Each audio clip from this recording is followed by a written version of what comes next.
বীরভূমে জনতার রোষের শিকার তৃণমূলীরা। দুবরাজপুরে তৃণমূল কাউন্সিলর ঘনিষ্ঠদের চটিপেটা।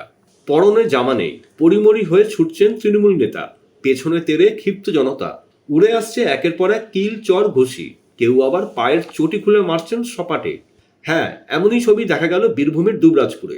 তৃণমূল নেতাকে হাতে পেয়ে কাটমানি আদায় করার অপরাধে জামা খুলিয়ে গোটা এলাকা ছোটালেন বিক্ষুব্ধ জনতা। টাকা দিলেই তবেই মিলবে আবাসের ঘর। অভিযোগ দুবরাজপুর পুরসভার ৬ নম্বর ওয়ার্ডের কাউন্সিলর ভাস্কর রুজের বিরুদ্ধে। দীর্ঘদিন ধরে আবাসের ঘর দেওয়ার নাম করে গরিব মানুষের কাছ থেকে হাজার হাজার টাকা আদায় করেছেন তিনি।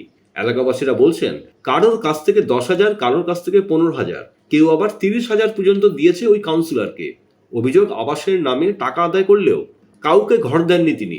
স্থানীয় এক বিজেপি নেতার অভিযোগ, ৪ তারিখের পর দেখে নেওয়ার হুমকি দিয়েছিলেন ওই কাউন্সিলর ও তার দলবল।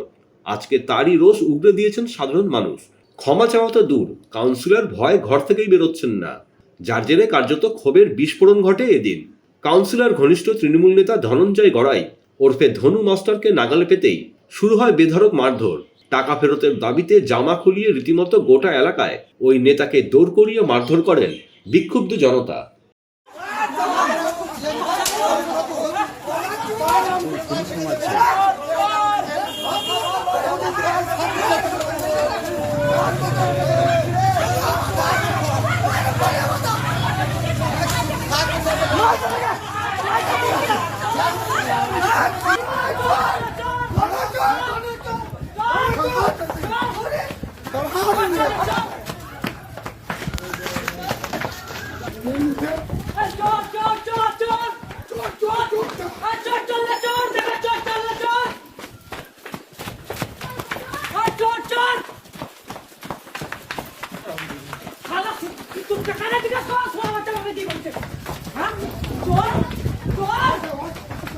চল